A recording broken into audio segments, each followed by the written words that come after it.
आदाब नाज़रीन, मैं सनम एजाज। प्रोग्राम है दिन भर सनम के साथ और आपको बताएं वॉइस टेलीविज़न उर्दू की इस नशियात में ये प्रोग्राम आप तक पहुंचाने में हमारे साथ ताउन कर रहे हैं लज़्ज़त मसाले। मुक़द्दस महीना और इस मुक़द्दस महीने में आज का दिन काफ़ी अहम दिन और इसी सब के बीच में जम्मू कश्मीर की सियासत पर भी आज का अहम दिन।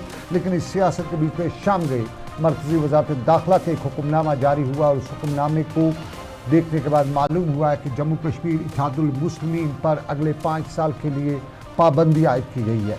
जम्मू कश्मीर मरकज़ी सरकार के इस हुक्मनामे में मसूर अब्बास अंसारी की सरबराही में ज़ेर जो ऑर्गेनाइजेशन है इत्तेहादुल मुस्लिमीन, इसको मुल्क दुश्मनी की पादाश में पाबंदी आयद की गई है और अगले 5 साल के लिए इस पर पाबंदी आयद रहेगी। इससे पहले आपको बताते चलें जमात इस्लामी भी एक पॉलिटिकल ऑर्गेनाइजेशन है जम्मू कश्मीर की रही है जिससे बैन किया जा चुका है और पॉलिटिकल ऑर्गेनाइजेशन में मसूर अब्बास अंसारी की भी इत्तेहादुल मुस्लिमीन मौलवी मरहूम मौलाना अब्बास अंसारी की सरबराही में पॉलिटिकल सरगर्मियों में भी हिस्से लिया करती थी और इससे आज पाबंदी आयद की गई है।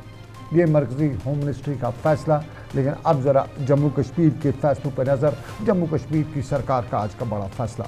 मुलाजमीन सरापा एहतजाज थे। कल श्रीनगर में बड़ा एहतजाज भी किया था, जम्मू में भी एहतजाज किया था कैजुअल डेली वेजर्स ने और यही मामला आज असम्बली में भी छाया रहा और असम्बली में जम्मू कश्मीर के वज़ीर आला उमर अब्दुल्ला ने मुलाजमीन यानी कैजुअल डेली वेजर्स के हवाले से एक कमेटी चीफ सेक्रेटरी की सरबराही में बनाने का ऐलान किया और ये कमेटी जो होगी एडिशनल चीफ सेक्रेटरी और दूसरे सेक्रेटरी जो हैं इसमें मेंबरान भी होंगे। इस कमेटी को 6 माह की मुद्दत दी गई है और इन 6 माह के दौरान वो आर्जी मुलाजमीन की तादाद और मुस्तकिली के हवाले से एक फ्रेमवर्क तैयार करेगी। जम्मू कश्मीर की डेली वेजर्स के मामले पर आज जम्मू कश्मीर की असम्बली में सवाल जवाब का सिलसिला देखने को मिला और इस पर बाद में उमर अब्दुल्ला ने बताया।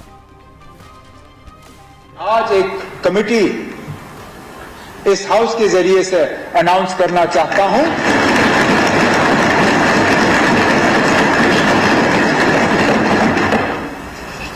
मैं इस बजट तकरीर के बाद उस पर बाज़ाब्ता ऑर्डर करके चीफ सेक्रेटरी साहब के जिम्मे रख के इस कमेटी में chief secretary, additional chief secretary in the chief minister's office, planning secretary, GAD secretary, law secretary, क्योंकि इसमें लॉ का भी एक बहुत बड़ा रोल बनता है सुप्रीम कोर्ट के जजमेंट के बाद।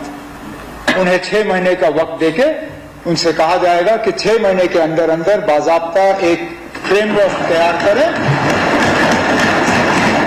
पहले नंबर तय करें, जीएडी के थ्रू नंबर तय करें कि कितने हैं, फिर लीगली और फाइनेंशियली इसके वो देख के कि किस तरह किया जा सकता है, एक रोड मैप तय करके ताकि अगले बजट में इस हाउस के सामने मैं खड़े होकर आपसे ये कहूं कि जनाब ये तैयार है और ये हम करने जा रहे हैं। जहां तक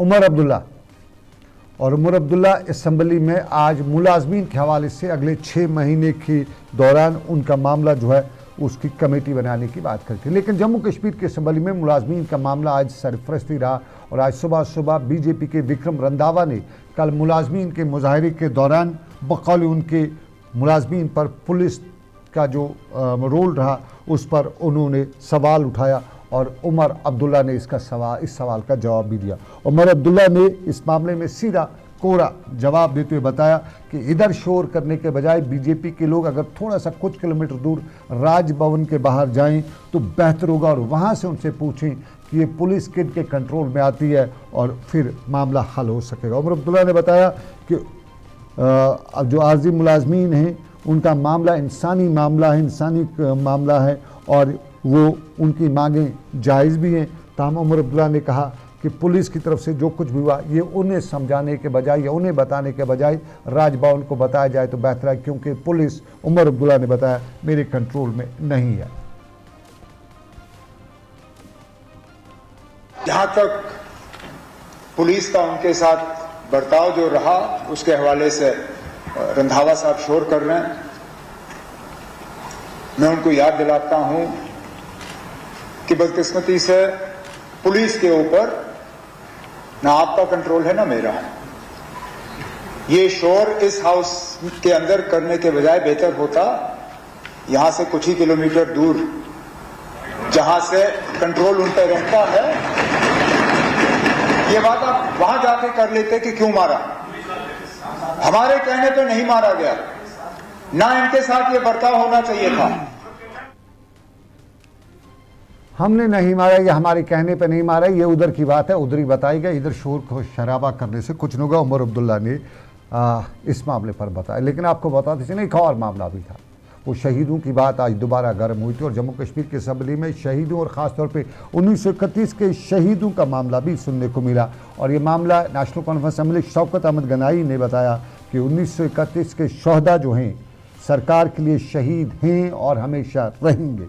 और ये कहना ही था कि बीजेपी के लीडर सुनील शर्मा ऊपर खड़ा हो गए अपनी नशस्त से और उन्होंने एक बार फिर बकौल उनके अल्फाज के उन शहीदों के तय गद्दारी का लफ्ज़ इस्तेमाल किया। और फिर यूँ इस पर ही हंगामा खारी शुरू हुई। नेशनल कॉन्फ्रेंस के मेंबरान असम्बली अपनी नशस्त से खड़ा हो गए। अली मोहम्मद सागर सामने आ गए और उसके साथ साथ अली मोहम्मद डार और दूसरे मेंबरान सामने आते हुए सुनील शर्मा को इस तरह के अल्फाज पर मज़म्मत करने लगे। ये सुनील शर्मा का लफ्ज़ था और उस पर नेशनल कॉन्फ्रेंस के लीडर सरापा एहतजाज। लेकिन इधर मोहम्मद यूसुफ तारिगामी भी अपनी जगह से खड़ा हुए और मोहम्मद यूसुफ तारिगामी ने बताया कि ये गैर पार्लिमानी लैंग्वेज इस्तेमाल करना ये हमारे इख्तियार या हमारा मैंडेट लोगों ने नहीं दिया है और इससे लोगों के जज्बात मजरूह होते। उनने सुनील शर्मा को उनके जो अल्फाज थे उनको नाजिबा करार देते हुए बताया कि ये मामला जो है बर्दाश्त से बाहर है। ताहम इस दौरान असम्बली के स्पीकर अब्दुल रहीम राथर ने अपना बीच में मुदाखलत भी की और बताया कि इन अल्फाज को असम्बली के रिकॉर्ड से हदफ करने की मांग भी की जा रही है। और अब्दुल रहीम राथर ने नोट्स लेते हुए बताया कि जितने भी गैर का पार्लिमानी अल्फाज का इस्तेमाल किया गया है उन्हें रिकॉर्ड से हदफ किया जाए। अब्दुल रहीम राथर ने बताया। अब्दुल रहीम राथर जम्मू कश्मीर असम्बली के स्पीकर हैं और उन्होंने ये बताया। मैंने सुना पिछले 5-7 मिनट के दौरान बेशक कुछ डेरोगेटरी अल्फाज इस्तेमाल हुए, उसमें कोई शक नहीं, जिसकी तरफ तारिक अमीर साहब ने भी इशारा किया, आप भी इशारा करें। जितने भी डेरोगेटरी वो जो मार्कस यहाँ किए गए पास पे इस पिछले 4-5 मिनट में अनपार्लियामेंट्री लैंग्वेज जो इस्तेमाल हुई, मैं उसको कार्रवाई से हज़फ करता हूँ। रियासती असम्बली के स्पीकर और गद्दार के लफ्ज़ या इस तरह के अल्फाज पर तंबीह भी किया और बताया कि हदफ भी किया जाएगा और सख्त कार्रवाई भी हो सकती है अगर आगे मेंबरान ने अपने लिमिट से क्रॉस भी किया। लेकिन आज लिमिट्स की बात सरहदी ज़िला कुपवाड़ा की हुई और कुपवाड़ा में आज कुपवाड़ा वर्सेस हंदवाड़ा हो रहा था। जम्मू कश्मीर की असम्बली में आज सजाद गनी लोन, काबीना की वज़ीर सकीना यतू और नेशनल कॉन्फ्रेंस के कुपवाड़ा ज़िले के बाकी अरकान के दरमियान बहस और तकरार खूब देखने को मिली। आज वक्फे सवाल के दौरान नेशनल कॉन्फ्रेंस के एमएलए मीर सैफुल्ला, कैसर जमशेद लोन और जावेद मिर्चाल ने जीएमसी हंदवाड़ा को कुपवाड़ा और हंदवाड़ा के दरमियान किसी दरमियानी जगह पर कायम करने का मुतालबा किया। आपको बताते चलें जीएमसी हंदवाड़ा को चोगल शिफ्ट करने की बात की जा रही थी, बनाए जाने की शिफ्ट बात की जा रही थी। उसके बाद उस पे मामला जो सैलाब ज़दगी का मामला आया, यानी ज़मीन सैलाब ज़दगी है, उसके बाद वो मामला भी खटाई पे पड़ा और उसी बीच में आज ये मामला असम्बली में हुआ और बताया कि हंदवाड़ा और कुपवाड़ा के बीच में कोई जगह होनी चाहिए, आइडेंटिफाई सरकार करे जहाँ पे इस जीएमसी को बनाया जा सके। इस सब के बीच में सजाद गनी लोन खड़ा हुए और उन्होंने बताया कि इस बुनियादी फ़िक्र ये है कि इसको कहाँ पे खड़ा करना है, बल्कि खड़ा करने के लिए जो फंड ज़ाया होंगे उस पर हमें बुनियादी फ़िक्र करनी चाहिए। इस पर सकीना यतू ने फ़ौरन जवाब दिया और बताया कि ये मामला फंड्स का मेरा है और मैं मरकज़ के साथ उठा चुकी हूँ। सजाद गनी लोन ने कहा कि जीएमसी हंदवाड़ा शिफ्ट कराने के लिए मुझे बकौल अल्फाज नाशाइस्ता अल्फाज भी खाने पड़े हैं। और आज ये नेशनल कॉन्फ्रेंस के एमएलए साहिबान जो बता रहे हैं कि कुपवाड़ा से हंदवाड़ा शिफ्ट की बात है, तो इनसे पूछा जा सकता है कि कुपवाड़ा का इंजीनियरिंग कॉलेज कुपवाड़ा से सोनावारी किसने पहुंचाया। सजाद गनी लोन ने इस मामले पर भी उन्हें सियासत खेलने का इल्ज़ाम आयद किया। तो नेशनल कॉन्फ्रेंस के मेम्बरान सजाद गनी लोन के सामने खड़ा हुए और कुछ तलख सियासत जो है, बहस व तकरार जो है वो देखने को मिली।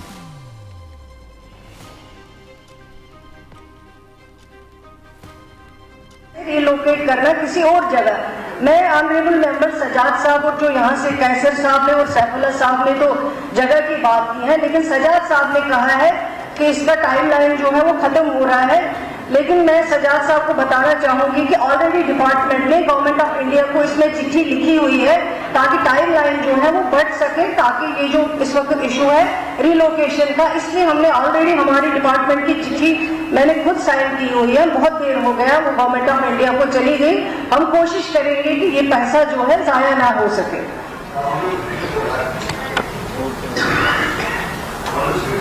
कोई जवाब आया है वहां से? सर अभी तक कोई जवाब नहीं आया है सेंट्रल गवर्नमेंट से। तकरीबन 6 महीने से चिट्ठियां लिख रहे हैं, कोई जवाब नहीं आया है। और मुझे कोई प्रॉब्लम नहीं है। और ये हॉस्पिटल नहीं है, हॉस्पिटल हंदारा में ही रहेगा। यहाँ हॉस्टल होगा और बच्चे पढ़ेंगे। आप दुनिया के किसी भी डॉक्टर को लाइए, जितना कम फासला होगा हॉस्टल और मेडिकल कॉलेज उतना पेशेंट्स के लिए अच्छा होगा। अब यहाँ कौन सा हेल्थ प्रैक्टिस होता है?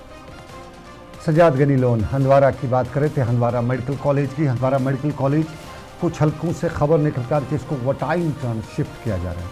कुछ हल्के बता रहे हैं कि नहीं, चोगल नहीं बना रहेगा, और कुछ हल्के बता रहे हैं कि हंदवारा का मेडिकल कॉलेज जो हंदवारा में हॉस्पिटल है उसके आसपास ही बना रहेगा। लेकिन कुपवारा के एमएलए ख़ासतौर पे लूलाब, कुपवारा, त्रागाम और उसके साथ साथ टंगडार के एमएलए बता रहे हैं कि ये ऐसी जगह पे होना चाहिए जो हंदवारा और कुपवारा के दरमियान हो, ना कि हंदवाड़ा और बारामूला के या हंदवाड़ा और सोपोर के दरमियान, क्योंकि मेडिकल कॉलेज जो है ये कुपवारा डिस्ट्रिक्ट के लिए सेंक्शन हुआ है। इस पर सजाद गनी लोगों ने दोपहर के बाद इस प्रोग्राम की एक फंक्शन प्रेस कॉन्फ्रेंस भी की, और प्रेस कॉन्फ्रेंस में उन्होंने बताया कि इस अस्पताल की साइट की मुंतकली का कोई इशू नहीं है, बल्कि जीएमसी के लिए जो 500 करोड़ रुपये अलाट हुए हैं वो इससे लैप्स हो जाएंगे। और चूँकि फंड्स की मियाद बढ़ाने के हवाले से अभी तक जम्मू कश्मीर की सरकार कोई पॉजिटिव रोल अदा नहीं कर सकी है, और मियाद बढ़ाने में मरकज़ी सरकार की तरफ से कोई जवाब भी नहीं आया है, तो इस सब के बीच में अगर ये फंसा रहा तो ये पैसा लैप्स हो जाएगा। अप्रूव होकर तो तब तक सरकार गिर गई थी, तो गवर्नर सत्यपाल मलिक साहब, तो तब इसकी कोई साइट किसी जगह ने सिलेक्ट की, और फिर उसके बाद सैलाब आ गया पिछले साल मई में शायद, तब से आज तक नई साइट सिलेक्ट नहीं हुई। हमने सवाल पूछा था 2 दिन पहले, उन्होंने जो जवाब दिया उसमें उन्होंने बोला कि साइट नंबर 2 जो वहीं कहीं है, साथ में है बिल्कुल, पिछली साइट से 2 किलोमीटर दूर, वहाँ सिलेक्ट की। तो आज फिर से उठाया उन्होंने कि नहीं जी आप कोई और सिलेक्ट साइट करें, तो हमें उसमें भी कोई प्रॉब्लम नहीं है, वे एब्सोल्युटली नो प्रॉब्लम, क्योंकि हॉस्पिटल तो एक जगह है, ये तो इसमें टीचिंग फैसिलिटीज, हॉस्टल, बाकी चीज़ें। बट प्रॉब्लम ये है कि ये 500 करोड़ की फंडिंग इसकी सेंट्रल गवर्नमेंट की है, जो 20 दिन में by the end of March that's going to expire. Till date the union home ministry, health ministry has not shown any inclination or any communication to suggest that they are going to। Sajad Ghani Lone और ये हंदवारा के MLA भी हैं। Usually आपको बताते चलें असल में इनकी जाए पैदाश कुपवारा है, लेकिन हंदवारा से इंतखाबात इनके वालिद साहब भी लड़ते रहे, जीते रहे, और ख़ुद सजाद गनी लोन भी हंदवारा से ही इंतखाब जीतते रहते हैं। और आमतौर पर सरहदी ज़िला कुपवाड़ा में एक आम तासुर है कि ज़िला नाम का तो कुपवारा में है, लेकिन जितनी भी डिस्ट्रिक्ट एडमिनिस्ट्रेशन है उसमें सिर्फ एक डीसी कुपवाड़ा में, बाकी सब हंदवारा में है, चाहे वो मेडिकल कॉलेज हो या बाकी सब कुछ हो, सब हंदवारा में है। और इस चीज़ को लेकर आज पहली बार कुपवारा के एमएलए ने सवाल उठाया इस असम्बली में, और मुद्दत बाद इस सवाल की जो आवाम, कुपवाड़ा की आवाम उम्मीद करती थी, आज उठाया गया। लेकिन आज जो मामला दूसरा उठाया गया वो मुलाजमीन का था। तो मुलाजमीन के इस उठाए गए मामले पर जम्मू कश्मीर की कैजुअल डेली वेजर्स में आज कुछ इत्मीनान का इज़हार देखने को मिल रहा था। सजाद अहमद परे कैजुअल डेली वेजर्स जो यूनियन है उनके प्रेसिडेंट भी हैं, उन्होंने भी आज इस पर अपना रद्द-ए-अमल ज़ाहिर किया। और सजाद परे ने श्रीनगर में आज मीडिया से बात करते हुए बताया कि वो जानते हैं, वो समझते हैं, कैजुअल्स भी समझते हैं कि वज़ीर आला के पास महदूद इख्तियारात हैं। ताहम महदूद इख्तियारात होते हुए उमर अब्दुल्ला ने जो कमेटी तश्कील दी है, जो रद्द-ए-अमल ज़ाहिर किया है, उससे उन्हें कम अज़ कम उम्मीद पैदा हुई है, और वो वज़ीर आला के इस बयान का खैर मकदम भी करते हैं। ताहम उन्होंने बताया कि जहाँ उन्हें उम्मीद है कि ये कमेटी कम अज़ कम वक़्त में इवन की पुरानी कमेटियां जब भी बनी उनने मामले को निगरानी नहीं रखा। ये कमेटी कम से कम वक्त पे अपनी रिपोर्ट पेश करेगी। ताहम अभी उमर अब्दुल्ला के पास मामला है और ये मामला है मुस्तकली का, जिसमें अगर थोड़ा सा टाइम लगता है, लेकिन उससे पहले मिनिमम वेज एक्ट का मामला उमर अब्दुल्ला लागू कर सकते हैं और उमर अब्दुल्ला को चाहिए कि वो मिनिमम वेज एक्ट को लागू करें। थे इस बार और एक कमेटी बने, वो कमेटी डेलीवेजर्स कैजुअल लेबर्स को और टाइम ले ले, लेकिन सरकार की मजबूरियों को, सरकार की लिमिटेशंस को, यूटी के इख्तियारात को और वजीर आला को जो इख्तियारात है उस सब को हम मद्देनजर रखते हुए उन चीज़ों पे हमने गौर किया। तो हमने यही फैसला ले लिया कि हम इसका खैर मकदम करते हैं और उम्मीद करते हैं कि ये कमेटी जो बनाई गई है वो 6 महीने के बजाय कम ही टाइम के अंदर रिपोर्ट पेश करेगी, क्योंकि उनके पास डाटा भी अवेलेबल है, उनके पास कैबिनेट सब कमेटी का रिपोर्ट भी अवेलेबल है, उनके पास SRF I-20 के डॉक्यूमेंट से भी अवेलेबल है, उनके पास आदाद शुमार भी है डेलीवेजर्स कैजुअल लेबर्स के। तो हम चाहते हैं कि ये कम से कम वक्त में। चलिए, कश्मीर में कैजुअल डेलीवेजर्स का मामला, लेकिन जम्मू में कैजुअल डेलीवेजर्स ने आज एक प्रेस कॉन्फ्रेंस करते हुए सरकार को धमकी भी दे डाली। नो वर्क नो पे, नो वर्क नो पे वाला मामला यही है कि नो वेज नो वर्क। और 31 मार्च से जम्मू में इन लोगों ने बताया कि तहरीक शुरू कर रहे हैं और इस तहरीक की वजह यही है कि वो कैजुअल डेलीवेजर की बात अलग, वो तनख्वाहों से महरूम है, बुनियादी जो उनके एसेंशियल कमोडिटीज़ के हवाले से जो ज़रूरतें हैं वो पूरी नहीं हो रही हैं।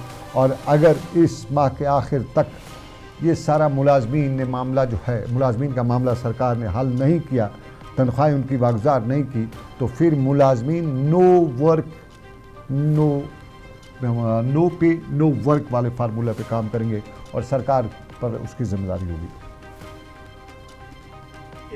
इन्होंने डिपार्टमेंट में अपने आप को कुर्बान किया है। हमारी मातृशक्ति, हमारी आशा वर्कर, हमारी कुक जो है, इन्होंने अपना पूरा जीवन उसमें समर्पण किया है। परिवार को नहीं देखते, बच्चों को नहीं देखते, तो वहां डिपार्टमेंट में काम करते हैं। लेकिन हमारी सरकारें जो हैं, इनको आए दिन फिर झूठे आश्वासन देते हैं और ये बेचारे मासूम लोग, हमारे जम्मू कश्मीर के सीधे लोग, वाकई में बोला जाता है कि डोगरे सीधे ही होते हैं और शरीफ होते हैं। नाज़रीन, दिलदोज़ हादसे की खबर सुबह सुबह आपको मिल गई होगी। यह हादसा रियासी में पेश आया है और रियासी में एक टेम्पो ट्रैवलर के गहरी खाई में गिर जाने से हादसा पेश आया और इस हादसे में 4 अफराद की मौके पर ही जान चली गई, जबकि 8 दूसरे लोग जो हैं वो शदीद तौर पर ज़ख्मी हैं। इन ज़ख्मी को मुकामी रेस्क्यू लोग करते हुए लोगों ने अस्पताल पहुँचाया और ताहम यहाँ 4 जानें जा चुकी थी। ये टेम्पो जो है ड्राइवर के काबू से बाहर उस वक्त हुआ जब ये जम्मू से पठानकोट की तरफ, ये रियासी से जम्मू पठानकोट की तरफ जा रहा था। नाज़रीन, फ़ैरोज़ अहमद ख़ान ये कांग्रेस के सीनियर लीडर हैं और रामबन खित्ते से ताल्लुक़ रखते हैं और इन्होंने आज कांग्रेस सरकार के दौरान जम्मू कश्मीर में हुए कामों की तफसील फराहम करने के साथ साथ ये भी बताया कि तब से, यानी ग़ुलाम नबी आज़ाद जब जम्मू कश्मीर में कांग्रेस की तरफ से CM थे, तब कुछ खित्ते में काम हुए, उसके बाद खित्ते में कहीं कुछ काम नहीं हुए। उन्होंने बताया कि बजट में भी रामबन के सारे एरिया को नज़रअंदाज रखा गया है और जहां रामबन में नज़रअंदाज रखा गया है, वही असम्बली इंतखाबात के दौरान कई वादे किए गए थे, लेकिन उन्हें वो वादे जो हैं पूरे होते हुए नज़र नहीं आ रहे हैं।